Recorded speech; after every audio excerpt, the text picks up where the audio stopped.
Welcome to cinema cinema. பவுனுத்தாயே வா வெளியே, இன்னைக்கு பேசி முடிச்சுக்கிறோம். நீ முதல்ல வெளியே வாத்தா. பங்க பொறுத்து ஆளுக்கு போதை உதவியா கொடு. நான் கேட்கிறேன். அனைவரும் வருக, கேதத்திற்கு நல்ல ஆதரவு தருக. ஏய், கிழவி படுக்கையில் விழுந்ததுல இருந்து ஏதோ சொல்ல சொல்லிக்கிறா, என்னன்னு கேளுங்கடா. ஏத்தா எங்க ஆத்தா மூளைக்கு எடுத்த போட்டா இதுல ஏதாவது இடங்கடம் தெரிய வாய்ப்பு இருக்கா? இது லவ் தலையில கை வச்சுக்க, அப்பதான் ட்ரெண்டாவ. இந்த வீடியோவில் நாம் தாய்க்கிழவி அப்படிங்கிற படத்தோட கதை சுருக்கம் என்ன அப்படிங்கிறத பார்க்கலாம்.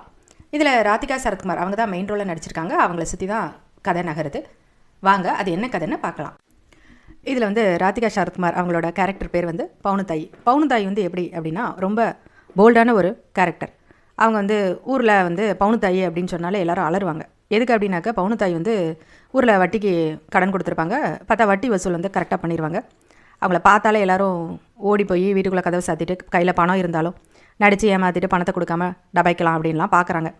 ஆனால் பவுனுத்தாயிட்டு வந்து யாரோட பருப்பும் வேகாது. அவங்க வந்து கரெக்டாக வசூல் பண்ணிடுவாங்க. இதனாலே பவுனுத்தாயை பார்த்தா எல்லோரும் அலறி அடிச்சுட்டு ஐயோ வந்துட்டாங்க அப்படின்னு சொல்லிட்டு தலைமறைவாயிடுவாங்க. அந்த மாதிரி பவுனுத்தாயி அப்படிங்கிற ஒரு கேரக்டர் வந்து ரொம்ப போல்டான ஒரு கேரக்டராக காட்டியிருக்காங்க. ரொம்ப தன்னம்பிக்கையோட தைரியத்தோட வயசான ஆள் அப்படிங்கிற ஒரு எண்ணம் இல்லாமல் ரொம்பவே வந்து தைரியமான ஒரு கேரக்டர் தான் வந்து இந்த பவுனுத்தாயி. அவங்களுக்கு வந்து ஒரு பொண்ணு அப்புறம் 3 பையன் இருக்காங்க. இப்படி ரொம்ப போல்டாக இருக்கிற அந்த பவுனுத்தாயி பார்த்திங்கனாக்கா ஒரு நாள் பக்கவாதத்தில் படுத்துறாங்க. அப்படியே ஊரே வந்து ஒரே கோலாகல கொண்டாட்டம் தான். பவுனுத்தாயி படுத்துருச்சு நம்ம தப்பிச்சிடலாம் வட்டி கொடுக்குறதுலேருந்து, அது அப்படியே ஒத்தமாக போயிடுச்சுன்னா கூட நல்லது தான் அப்படிங்கிற மாதிரி எல்லோரும் வேண்டிக்கிட்டு சாமிக்கெல்லாம் நேர்த்திக்கடன் கூட போடுறாங்க, பவுனுத்தாயி செத்து போயிடணும் அப்படின்னு சொல்லிட்டு. அந்த அளவுக்கு வந்து இருக்கிறாங்க ஊருக்காரங்க வந்து. அப்போது அவங்க பக்கவாதத்தில் படுத்துட்டு பவுனுத்தாயி வந்து கையை ஆட்டி ஏதோ சொல்கிறாங்க. யாருக்கும் எதுவுமே புரியலை. என்னடா ஏதோ சொல்ல வராங்க, ஒன்றும் புரியலை அப்படின்ட்டு எல்லோரும் குழம்பி போய் இருக்கிறாங்க. அந்த சமயத்தில் வந்து பார்த்திங்கனாக்கா ஒரு ஆள் வெள்ளையும் சொல்லியமாக வெஷ்டி சட்டை போட்டுக்கிட்டு ஒருத்தர் வராரு. அவங்கள வணக்கம் வச்சுட்டு காலெலாம் தொட்டு கும்பிட்டு போகிறாரு. என்னடா இந்த அம்மாவை இவர் வணக்கம்லாம் வச்சு இவ்வளோ மரியாதையாக கும்பிட்டு போகிறாரு அப்படின்ட்டு எல்லோரும் பார்க்குறாங்க ஆச்சரியமா. அப்போ அதே ஊரில் வந்து பென்னி குயிக் அப்படின்னு சொல்லிட்டு ஒருத்தர் இருக்கிறாரு. ரொம்ப காலமாக வந்து அவர் வந்து ஒரு ஜோக்கர் மாதிரியான கேரக்டராக வந்து காட்டியிருக்கிறாங்க. ஜோக்கர்னால் என்ன, அவரோட சோகம் வந்து மற்றவங்களுக்கு காமெடியாக இருக்குது. அவருக்கு பல காலமாக கல்யாணம் ஆகலை, பொண்ணு தேடிட்டு இருக்கிறாரு, பொண்ணு கிடைக்கல. வந்து அப்படியே பார்த்திங்கன்னா வயசு ரொம்பவே ஆயிடுச்சு வந்து அவருக்கு. அப்போ அவர் வந்து என்ன பண்ணுறாரு, இந்த மாதிரி இவங்க முடியாமல் போயிட்டாங்களே அப்படின்னு சொல்லிட்டு பார்க்க வர்றாரு. அப்போ தான் இந்த வேஷ்டி சட்டை போட்ட ஆள் வெளியில் போகிறாரா. உடனே வந்து இவர் வந்து பார்த்துட்டு யார் நீங்கள் என்ன ஏதுன்னு கேட்குறாரு. உடனே அவர் சொல்கிறாரு, போன வாரம் தான் வந்து என்கிட்ட ஒரு 160 பவுன் நகை வாங்கிட்டு வந்தாங்க இந்த அம்மா, பாவம் இப்போ பாரு இப்படி படுத்துட்டாங்க அப்படின்ட்டு போகிற போக்கில் அவர் பாட்டுக்கு சொல்லிட்டு போயிடுறாரு. உடனே இவருக்கு தூக்கி வாரி போட்டுருச்சு. ஓ இவ்வளோ நகை வாங்கியிருக்காங்களா இவங்க அவங்கக்கிட்ட அப்படின்னு சொல்லிட்டு உடனே என்ன பண்ணுறாரு இவர், அதை வந்து அந்த பவுனுத்தாயோட பசங்க 3 பேர் இருக்காங்க இல்லையா, அவங்கக்கிட்ட போய் இதை சொல்கிறாரு.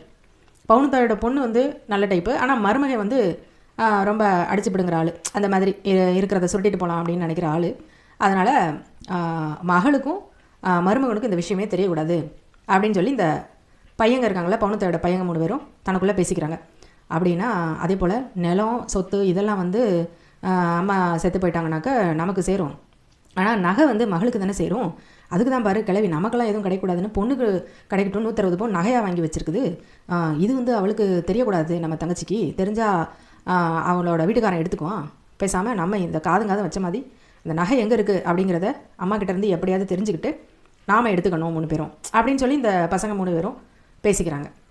பவுனுத்தாயோட பொண்ணு வந்து பவுனுத்தாயி கூட தான் அவங்க வீட்டில் தான் இருக்கிறாங்க வாழ வெட்டியாக.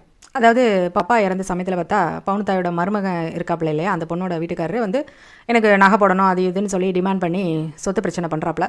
அதனால் பவுனுத்தாயி வந்து என்ன பண்ணுறாங்க, உன்ன மாதிரி ஆள் கூடலாம் என் பொண்ணு வாழணும்னு அவசியம் இல்லை, நீ சொத்து தான் வேணா இடத்த காலி பண்ணு, நான்லாம் ஒன்றும் கொடுக்க மாட்டேன், என் பொண்ணு இங்கே இருக்கட்டும் நான் பார்த்துக்கிறேன் அப்படின்னு சொல்லிட்டு அவங்க சொல்லிடுறாங்க. அதனால் அந்த ஆள் வந்து கோச்சிட்டு அவர் ஆட்டுக்கு போயிடுறாரு. அவங்க மகளுக்கு வந்து ஒரே ஒரு பையன் இருக்கிறான். அவன் வந்து பவுனுத்தாயி வீட்டில் இருந்து தான் ஸ்கூலுக்கெல்லாம் போயிட்டு வந்துட்டுருக்கிறான். அவங்க மக வந்து வீட்டோட தான் இருக்கிறாங்க. ரொம்ப காலமாக பிரிஞ்சு தான் இருக்கிறாங்க, கணவரை பிரிஞ்சு. இந்த மாதிரியான சூழ்நிலையெல்லாம் இந்த விஷயங்கள்லாம் நடக்குது. பவுனுத்தாயி எப்படி அப்படின்னாக்க வட்டி வசூல் மட்டும் இல்லை, ரொம்பவே பர்ஃபெக்டான லைஃப்பை லீட் பண்ணிகிட்ருக்காங்க. அதாவது ஒரு கரண்ட் பில்லு தேவையில்லாமல் கூடிடக்கூடாது அப்படின்னு கரெக்டாக தேவையான இடத்துல தான் லைட் எரியணும், ஃபேன் ஓடணும், மிச்ச இடத்துலலாம் கரெக்டாக ஆஃப் பண்ணிடுவாங்க. கரண்ட் பில்லை கரெக்டாக வச்சுக்கணும்னு பார்ப்பாங்க. எல்லாத்தையுமே கரெக்டாக பர்ஃபெக்டாக வச்சுக்கணும் அப்படிங்கிற ஒரு லேடி தான் அவங்க.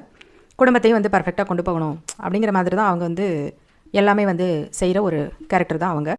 பர்ஃபெக்டாகவும் நேர்மையாகவும் இருக்கிறவங்களுக்கு பொதுவாகவே எதிரிகள் ஜாஸ்தியாக தான் இருப்பாங்கன்ற மாதிரி பவுனுத்தாய்க்கும் எதிரிகள் வந்து ஜாஸ்தியாக தான் இருக்காங்க. ஊரே எதிரியாக தான் இருக்குது பவுனுத்தாய்க்கு. குடும்பத்தில் உள்ளவங்களும் எதிரியாக தான் இருக்கிறாங்க. வந்து காரியவாதியாக அம்மா கிட்டேருந்து என்ன கிடைக்கும் அப்படிங்கிற மாதிரி தான் வந்து அவங்களுடைய பசங்களும் வந்து இருக்கிறாங்களே ஒழிய பவுனுத்தாய்க்கு வந்து உண்மையாக நேர்மையாக வந்து யார் இருக்கிறா அப்படின்னா அவங்களுடைய பொண்ணு மட்டும்தான் இருக்கிறாங்க. வந்து ரொம்ப அப்புறாணியாக ரொம்ப நல்ல டைப்பாக வந்து நல்லா பவுனுத்தாய் மாதிரி நல்ல சுறுசுறுப்பாக உழைச்சி சம்பாதிக்கணும் அப்படிங்கிற மாதிரி உழைக்கிற நல்ல ஒரு கேரக்டராக ஹார்ட் ஒர்க் பண்ணுறவங்களா அவங்க பொண்ணு வந்து இருக்கிறாங்க.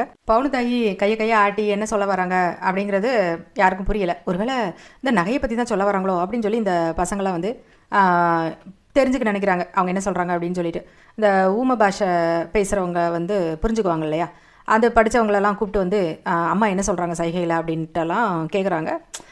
பட் உண்மையிலேயே அவங்க என்ன சொல்கிறாங்கன்றத கண்டுபிடிக்க முடியல. இப்படி இருக்கிற சமயத்தில் 3 பசங்களும் என்ன முடிவு பண்ணுறாங்க அப்படின்னாக்க எப்படியாவது அம்மா வந்து காப்பாற்றணும், ஏன்னா உயிர் போயிடுச்சு அப்படின்னாக்கா அந்த 160 பவுன் எங்கே இருக்குன்னு தெரியாமலே வந்து போயிடும் அப்படின்னு சொல்லிட்டு அவங்கள எப்படியாவது காப்பாற்றணும்னு சொல்லிட்டு ஒரு பெரிய ஹாஸ்பிட்டலெல்லாம் கொண்டு போயிட்டு சேர்க்குறாங்க.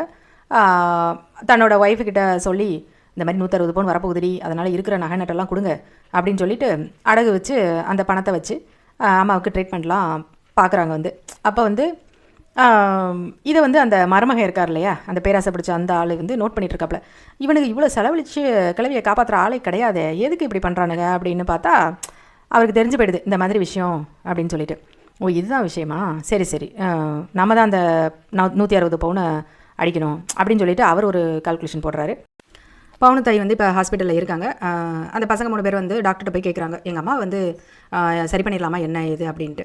உடனே அவர் இல்லை கிரிட்டிக்கலாக தான் இருக்கிறாங்க, அவங்களுக்கு வந்து மூளைக்கு போகிற ஒரு நரம்பில் வந்து ரத்த குழாயில் வந்து பிளட் கிளாட் ஆகிருக்கு, வந்து அதை வந்து ரிமூவ் பண்ணணும். அதாவது ரொம்ப பொதி சுமந்து ரொம்ப வெயிட்டை தூக்கி தலையில் வச்சு சுமந்தவங்களுக்கு தான் அந்த மாதிரியான இது வந்து வரும் அப்படின்னு அவர் சொல்கிறாரு. நமக்கு அதை கேட்க போய் தெரியுது அவங்க வந்து எப்படிப்பட்ட உழைப்பாளியாக இருந்திருக்காங்க அப்படின்ட்டு. உடனே பையன் ஒருத்தர் சொல்கிறாரு, டாக்டர் உங்களோட டெக்னாலஜியெல்லாம் யூஸ் பண்ணி ஒரு 5 நிமிஷமாவது எங்கள் அம்மாவை பேச வச்சுட்டா கூட போதும் அப்படிங்கிறாரு அவர், அந்த விஷயத்தை தெரிஞ்சுக்கணும் அப்படிங்கிறதுக்காக நகை விஷயத்தை. உடனே டாக்டர் இப்படியே பார்த்துட்டு என்னது இப்படி பேசிகிட்டு இருக்காங்க லூஸ் மாதிரி அப்படின்னு சொல்லி காரி துப்பி அனுப்பிடுறாரு டாக்டர், நீங்கள் போங்க நாங்கள் பார்த்துக்குறோம் பேஷண்ட் அப்படின்னு சொல்லிட்டு. கடைசி பார்த்தா பவுனுத்தாய் வந்து பொழைச்சிடுறாங்க. அந்த ஆப்ரேஷன் பண்ணி அந்த பிளட் கிளாட்லாம் சரி பண்ணி பவுனுத்தாய் வந்து கடவுளால் வந்து பொழைச்சிடுறாங்க, பேச ஆரம்பிச்சிட்டாங்க. உடனே வேகமாக 3 பேரும் போய் அம்மா அந்த கையை ஆட்டி ஏதோ சொன்னியே படுத்துருக்க பையன் என்ன சொன்னேன், நகை ஏதோ எங்கே வச்சுருக்கேன்னு எதுவும் சொன்னியா அப்படின்னு. என்கிட்ட எதிரா நகை அதெல்லாம் ஒன்றும் கிடையாது அப்படிங்கிறாங்க. அப்போ நீ இவ்வளோ நாள் சம்பாதிச்செல்லாம் என்ன பண்ண அப்படிங்கிறாங்க. அது நான் பாட்டுக்கு தனியாக போவேன், தேட்டருக்கு தனியாக போவேன், எனக்கு பிடிச்சதை வாங்கி சாப்பிடுவேன், அப்படி தான் செலவழித்தேன் அப்படிங்கிறாங்க. இவங்களுக்கு வந்து ரொம்ப காண்டாயிருது பசங்களுக்கு. இப்போ கையை ஆட்டி என்ன தான் நீ சொன்ன அப்படின்னோடனே, டேய் எனக்கு உடம்பு சரியில்லைன்னொடனே அப்படியே கட்டிலோட என் ரூம்லேருந்து தூக்கிட்டு வந்து ஹாலில் வச்சுட்டிங்க, என் ரூமில் வந்து ஃபேனு 3 ஸ்பீடில் சுற்றிக்கிட்டு இருந்துச்சுடா, கரண்ட் பில் என்ன ஆகுறது, ஃபேன் ஆஃப் பண்ணுன்னு சொல்லி நானும் சொல்கிறேன், யாருமே போய் ஆஃப் பண்ணவே மாட்டேங்கிறீங்க, இப்போ கூட அது ஆஃப் ஆனிச்சா என்னென்னு வேறு தெரியலை, எனக்கு அதுவே பதட்டமாக இருக்குது, கரண்ட் பில் எவ்வளோ வருமோ அப்படின்ட்டு அவங்க ரொம்ப கூலாக சொல்கிறாங்க. இவங்க 3 பேருக்கும் ரொம்ப புஸ்ஸுன்னு ஆயிடுது. அப்புறம் தான் விசாரிச்சா தெரியுது, அந்த 160 பவுன் உங்கள் அம்மா வாங்கினாங்க அப்படின்னு சொல்லி ஒரு ஆள் சொன்னான்னு இல்லையா, அந்த ஆளே வந்து ஒரு பைத்தியம். அந்த ஆள் இப்படி தான் அங்கங்கே போய் யாராவது ஒரு வீட்டில் சேர்த்துருந்தாங்கன்னா அங்கே போய் இந்த மாதிரி ஏதாவது சொல்லி விட்டுட்டு வந்துடுவார் அந்த ஆள். அவர் பைத்தியங்கிறது அப்புறம் தான் தெரியுது. இவங்களுக்கு ரொம்பவே டிசப்பாயிண்ட் ஆயிடுது இந்த பசங்களுக்கு. ஐயையோ இப்போ பவுனும் போச்சு, ஒன்றும் கிடையாது, நம்ம வேறு பொண்டாட்டி நகையெல்லாம் அடகு வச்சு வேறு ஹாஸ்பிட்டல் காசை வேறு கட்டி வச்சுருக்கிறோம், நம்ம பொண்டாட்டி மாதிரிலாம் என்ன பண்ணுவாளுகளோ, ஐயையோ இப்படி ஆகிப்போச்சு அப்படின்னு சொல்லி புலம்பிக்கிட்டு வீட்டுக்கு டிஸ்சார்ஜ் பண்ணி கூட்டிகிட்டு போகிறாங்க பவுனுத்தாயை.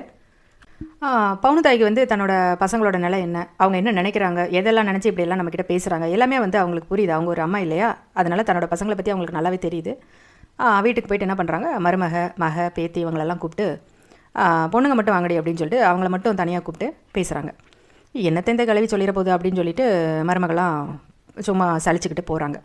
அப்போ பார்த்தா ஒரே இன்ப அதிர்ச்சி. பவுனுத்தாய் பார்த்தா ஒரு சீக்ரெட்டான பிளேஸ் ஓப்பன் பண்ணி காட்டுறாங்க. ஒரு கட்டில் மேலே உள்ள ஒரு சீக்ரெட் பிளேஸ் வச்சுருக்காங்க. அதை ஓப்பன் பண்ணி காட்டினா பார்த்தா நிறைய ஃபுல்லாக தங்க நகை.